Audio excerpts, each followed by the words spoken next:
Bonjour à tous, j'espère que vous allez bien. Donc comme vous l'avez vu dans le titre de la vidéo, je voulais depuis très longtemps faire tout simplement une vidéo où on se prépare ensemble de A à Z, donc autant pour les soins visage que pour le maquillage. J'aime bien ce style de vidéo autant sur les chaînes conventionnelles que les chaînes un peu plus green, etc. Comme ça vous voyez tout simplement ce que je fais pour me préparer le matin pardon, même si vous l'avez vu dans mon précédent vlog, mais dans mon précédent vlog je me suis pas maquillée donc vous voyez pas ce que je fais au niveau du make-up et puis voilà, puis c'est un autre format tout simplement. Donc là sur mes cheveux je viens d'appliquer la vegan curl cream pardon, de chez Cut by Fred. Et ensuite pour redéfinir mes boucles et qu'elles restent bien fixées, j'ai appliqué du gel d'aloe vera de chez Pure Aloe tout simplement. On le trouve dans pas mal de magasins bio et il est de très bonne qualité. Ça met vraiment, là je mets vraiment la dose et ça permet à ce que mes boucles restent bien hydratées et définies.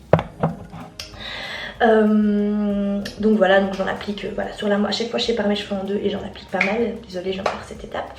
Maintenant on va passer au visage. Donc en fait ça je ne fais pas tous les matins, pardon, ce que je fais pour mes cheveux, c'est parce que là je viens de faire tous mes soins cheveux.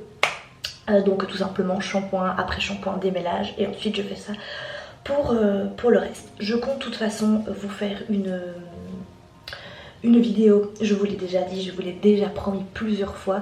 Je compte vous faire une vidéo entière sur mes indispensables pour mes boucles pardon. Autant au niveau des huiles végétales, les produits que j'utilise, les marques, les accessoires que j'utilise, etc. Mes routines, etc. Donc je vais faire vraiment une vidéo vraiment complète là-dessus sur le sujet des cheveux bouclés. Donc tout simplement pour mon visage le matin j'utilise une eau micellaire de chez Sim, tout simplement pour me débarbouiller le visage le matin. Je n'utilise pas d'eau micellaire pour me démaquiller mais bien juste pour nettoyer le visage un petit peu en profondeur. Tout ce qui est nettoyant et gel nettoyant c'est un peu trop agressif pour ma peau parce que j'ai une peau normale à tendance sèche et que j'ai pas beaucoup d'imperfections, donc je n'ai pas besoin d'une mousse ou d'un gel nettoyant. Donc je pulvérise, j'aime bien le format spray parce que généralement les eaux micellaires faut l'appliquer comme ça sur le coton et j'aime un peu moins. Ici j'aime vraiment bien le format spray. Je prends un coton démaquillant en bambou de la marque Les Tendances d'Emma, qui sont toujours aussi doux, ça fait des années que je les ai. J'ai testé ceux à l'eucalyptus et ceux en bambou, je les aime tous les deux. Ça fait ouais, 3 ans maintenant que je les ai et franchement, ils commencent à devenir un petit peu rêches au bout de 3 ans mais franchement ça va. Donc voilà. Ce que j'aime beaucoup avec cette eau micellaire c'est qu'il y a aussi de l'eau de rose dedans, donc au niveau de l'odeur c'est assez agréable et en plus on a tous les bienfaits. Ensuite je vais mettre mon sérum à l'acide hyaluronique qui est là-haut, je vais le prendre, de chez Novexpert. Donc voilà, c'est celui-ci dont on entend beaucoup parler, le sérum booster acide hyaluronique de chez Novexpert. J'ai déjà testé pas mal de sérums à l'acide hyaluronique, j'ai testé celui de chez Evolve, j'ai testé celui de Show Nature. Et franchement, des trois, c'est celui-ci que je trouve beaucoup plus hydratant. C'est aussi le plus cher. Quoique je sais plus si le Show est aussi cher, mais bref, celui-ci est à 60 D, je crois. Que j'avais reçu pour mon anniversaire. Je l'avais d'ailleurs demandé pour mon anniversaire. Donc j'en mets... je vais en remettre un petit peu encore. Donc... voilà. C'est surtout en hiver que ma peau a besoin de ça. J'en mets aussi en été, mais pas tous les jours, mais en hiver vraiment. Et j'hésite pas à en mettre en contour des yeux. Parce que l'acide hyaluronique ne va pas comme les huiles. Les huiles parfois elles vont gonfler un peu le contour des yeux, que l'acide hyaluronique elle va vraiment, je trouve, repulper mon contour de l'œil. Même si j'en ai pas énormément besoin de contour des yeux à 24 ans. Mais bon voilà. Et ensuite quand l'acide hyaluronique a bien pénétré ma peau, hop. Et même si c'est encore un peu collant, c'est justement profitez-en, je vais appliquer mon sérum huileux de chez Oolution. Celui-ci, donc que j'avais reçu dans la box Ma Cosmé. Je vous avais montré l'unboxing de ma box Ma Cosmé dans une de mes précédentes vidéos que je vous mettrai ici en lien. Mélange très nourrissant, très riche, je le déconseille pour les peaux grasses car on a des huiles assez riches comme l'avocat, la coco, la courge, loufa, abricot, donc c'est un mélange quand même assez riche. Pour les peaux imperfections je ne conseille pas, par contre pour les peaux sèches comme moi je le conseille à 1000%. Et là je mets 4 gouttes, 1, 2, 3, 4, voilà, tac.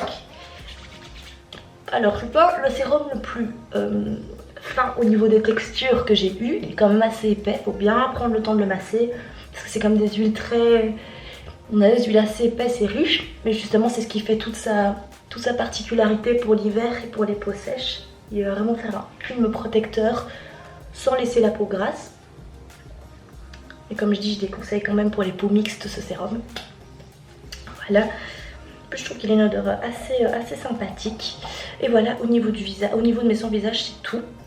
Je ne me maquille pas directement après parce que comme j'ai mis de l'huile, je fais d'autres choses, je fais d'autres occupations en attendant que l'huile pénètre. Et ensuite, je vais me maquiller et on se retrouve juste après pour le maquillage. On se retrouve maintenant pour le make-up. Alors, au niveau du maquillage, j'étais une grande fan du fond de teint de chez Gressa, qui était pour moi le meilleur fond de teint bio au niveau de la couvrance, de la tenue, du rendu naturel, de la composition aussi. Donc j'en ai utilisé 2 flacons, donc ça fait maintenant 2 ans que j'utilise. Généralement je tiens, enfin 2 ans, plutôt 1 an et demi parce que généralement je tiens 6 mois avec un flacon de chez Gressa, donc franchement ça va. Mais j'ai découvert un qui je trouve pas mieux, mais tout aussi bien que le Gressa. C'est le Skin Equal, dont vous avez certainement entendu parler sur Insta, YouTube, etc. de chez Madara. Madara a sorti il y a maintenant, je pense, 1 an et demi, 2 ans, je sais plus, sa gamme maquillage. Je suis une grande fan de leur anti-cerne que je vais utiliser juste après, mais que j'utilise depuis maintenant 1 an. Mais le fond de teint, je l'ai découvert il y a peu, enfin j'en entendais parler depuis longtemps et j'attendais de terminer mon Gressa pour pouvoir le tester et franchement il est top. Donc ici c'est la teinte Olive, la teinte 60, qui correspond parfaitement à mon type de peau, qui va vraiment donner, enfin vous allez voir. Donc je prends ma Beauty Blender de chez Lady Green, donc ce que j'avais acheté dans la parapharmacie dans laquelle je travaillais auparavant. Voilà, mais une belle Beauty Blender. Moi j'ai tenu je pense 2 ans ma Beauty Blender de la marque Beauty Blender. Ça fait beaucoup tout à mon Beauty Blender. Mais bref, ensuite je prends un essuie et je les sors pour pas qu'elles soient trop mouillées non plus. Et je viens prendre mon fond de teint. Alors je mets je mets pas mal quand même. Enfin je mets l'équivalent de ça. Je sais pas si vous verrez. Voilà, je mets une petite noisette. Hop, et je viens en mettre un petit peu partout. Je sais pas si la luminosité ça va. J'ai la chance d'avoir une salle de bain quand même assez lumineuse, donc ça devrait relativement aller. Je me regarde dans le miroir à côté quand même pour pas faire un maquillage pourri parce que le retour écran c'est pas non plus le top tout le temps. Donc j'alterne entre les tapotements et les frottements.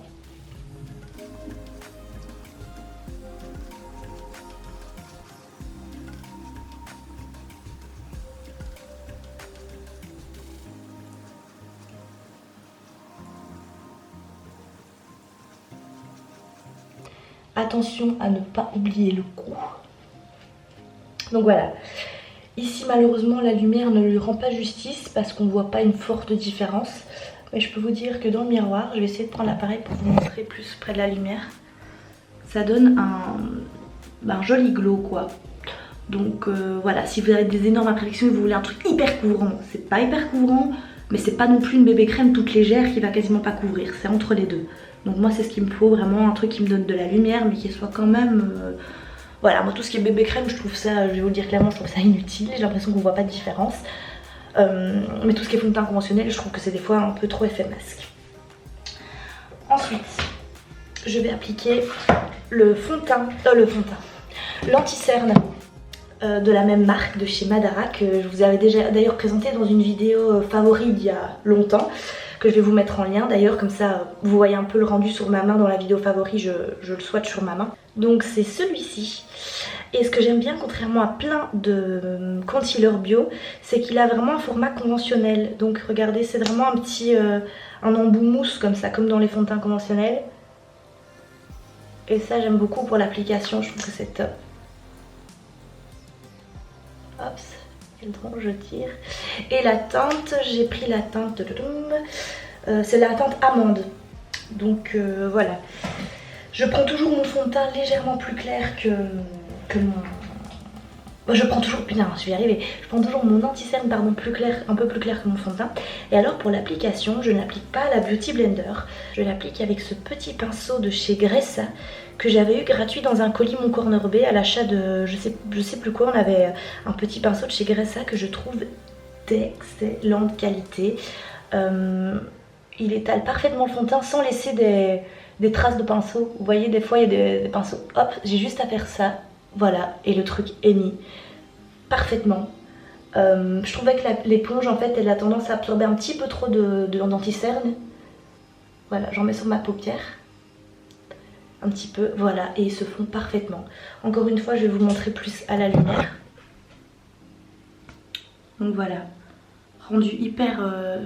ouais, vraiment glowy comme j'aime bien.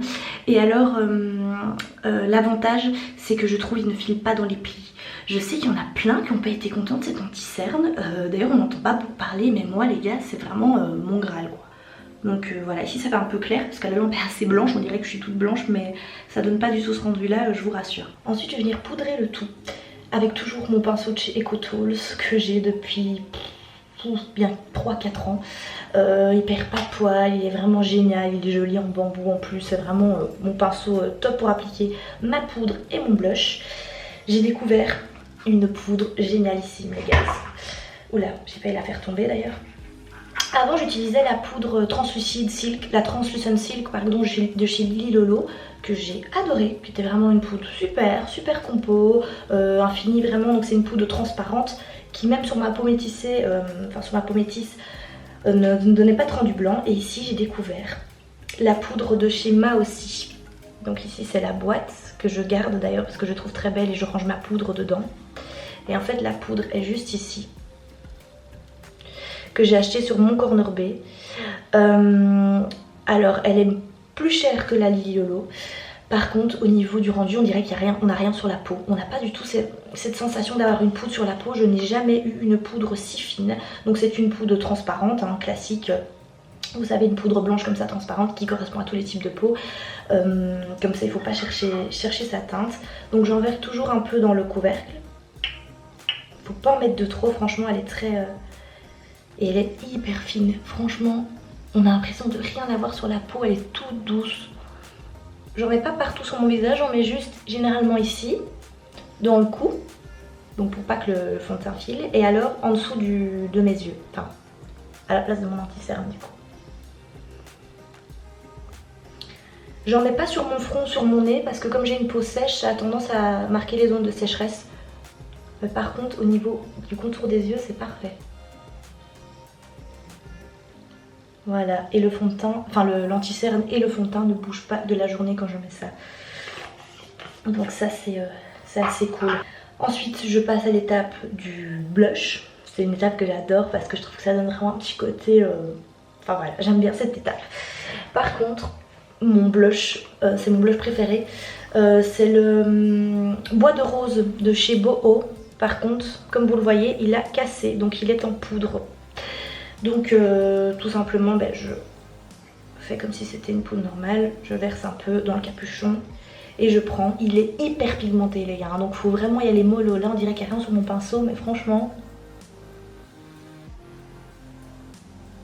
il est vraiment ultra pigmenté. D'ailleurs j'estompe déjà avec mon doigt parce que voilà. Et moi l'anti-cerne je l'applique toujours ici, c'est ce que j'ai appris à mes cours d'esthétique. Je viens de dire anti-cerne, mais en fait, je voulais parler du blush, vous l'aurez compris. Bonne mine.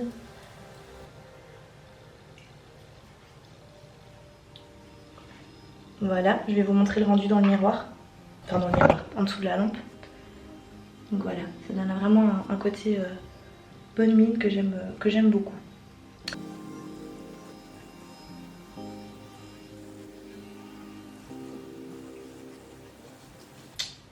Et voilà. Alors, donc là on a fait vraiment tout ce qui est teint pour estomper les cernes. Moi vraiment, on va dire mon plus gros complexe sur mon visage, c'est mes cernes assez mauves, assez marquées. Donc voilà, l'anti-cerne est top pour ça. Alors, maintenant on va passer aux yeux. Je ne vous avais jamais montré en action mes petites ombres à paupières de chez De Novo que j'ai depuis aussi extrêmement longtemps, mais que je vous avais jamais montré ni en vidéo YouTube. J'avais juste fait une photo sur Instagram à l'époque. de mes ombres à paupières en fait, tout simplement. Je vous avais montré, je les avais reçus pour mon anniversaire. Et c'est les ombres à paupières les plus pigmentées que j'ai pu avoir. Elles tiennent extrêmement longtemps vu que c'est vraiment des petits pigments libres. Donc j'ai pris une teinte rosée, une teinte cuivrée et une teinte plutôt dorée. Aujourd'hui je vais plus miser sur la dorée. Donc je vais vous la montrer, elle est vraiment géniale. C'est la teinte bronze antique. Je ne sais pas si elles sont encore commercialisées sur le site de Donovo vu que je les ai achetées il y a longtemps. J'irai voir et de toute façon si elles sont encore commercialisées, je vous mettrai le lien en barre d'infos. Je ne mets pas de base à paupières parce que comme j'ai estompé mon anti-cerne sur mes paupières, je n'ai pas besoin de base à paupières. Je prends pour mettre mes ombres à paupières toujours un pinceau de chez EcoTools. Voilà, pareil, hyper passé poil, je l'ai depuis 3 ans, il est tout mimi en bambou comme ça. La petite ombre à paupières, elle se présente comme ceci dans un petit pot comme ça. Je vais vous montrer sur le pinceau le rendu. Qui est très joli. Voilà, hyper pigmenté quoi. Il faut toujours bien vous savez, enlever le petit surplus. Sinon ça a tendance à tomber. Je vais me regarder dans le miroir, m'en voulez pas, mais j'ai pas envie de foirer mon make-up. Oh, la pigmentation, elle est incroyable, incroyable. Pour une ombre à paupières bio, c'est juste dingue. Et en plus, elles sont pas très chères. Je sais plus elles sont à combien parce que c'était un cadeau, moi que j'avais reçu pour mon anniversaire pour mes 20 ans, je crois. Non, pour mes 21 ans, je sais plus. Voilà, j'estompe bien pour pas qu'il y ait de limitation comme ça. Et elle s'applique facilement parce que moi je suis pas non plus une pro du make-up. Voilà, elle est appliquée. Vous voyez ça, la pigmentation de ouf. Voilà, truc de ouf quoi. Enfin moi je trouve. Donc voilà. Sur mascara ça fait toujours bizarre mais je vais en appliquer de l'autre côté bien sûr. Mais je pense que j'en ai vraiment pour toute une vie avec ces ombres à paupières parce que là elles sont même pas à la moitié. Prochaine vidéo make-up, j'essayerai, je pense que ce sera mieux de la faire dans mon salon parce que dans mon salon j'ai beaucoup de lumière et je prendrai un petit miroir tout simplement pour me maquiller. Ce sera mieux parce que dans la salle de bain la lumière est quand même pas top pour voir les rendus, mais bon c'est déjà mieux que rien, comme ça vous voyez au moins les produits que j'utilise et j'en ferai une dans pas trop longtemps pour vous faire ça avec une meilleure luminosité.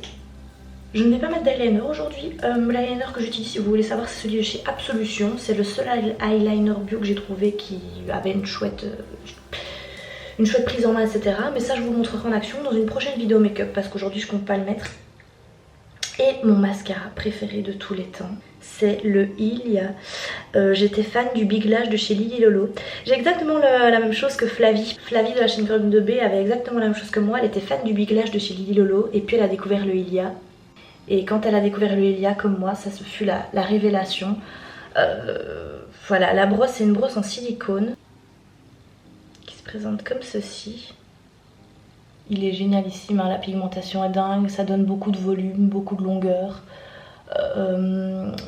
L'avantage de ce mascara c'est qu'en fait il y a des toutes petites piques et qu'à un moment il y a des longues piques en fait. Donc il faut le tourner. Je vous montrerai le rendu dans le miroir après, enfin dans le miroir comme je vous ai montré auparavant. Franchement, il y a top. C'était le premier produit de la marque que je testais et c'est pas le dernier parce que j'ai vu qu'ils avaient des petites palettes d'ombre à paupières dans les tons que j'aime bien, donc les tons un peu cuivrés, dorés, etc. qui ont l'air pas mal. Donc voilà, bon pour le moment c'est pas urgent, je vais pas racheter alors que j'en ai pas besoin, mais c'est sur ma petite wishlist. J'aurais dû faire un œil avec et un œil sans, mais j'en ai mis des deux côtés. Donc voilà le rendu, juste ouf. Oufissime. Pour un mascara naturel en tout cas c'est assez dingue. Mais c'en est tout pour cette petite préparation. Comme j'ai dit, c'est la première fois au final que je fais une vidéo maquillage dans la salle de bain et je vois que le rendu au final n'est pas aussi bien que je le pensais. Donc prochaine fois que je vous ferai une vidéo maquillage, je vous la ferai dans mon salon pour que vous voyez mieux le rendu. Mais ici comme ça vous avez un peu vu les références, les produits et vous avez vu les soins que je faisais pour ma peau auparavant. Donc voilà, et pour la touche finale je vais mettre du parfum. Mais ça c'est pas naturel, c'est le parfum de la marque La Sultane de Saba au bois de haut. Vous savez que je suis une fan des parfums orientaux. Et j'ai pas encore trouvé mon bonheur en naturel, mais je cherche.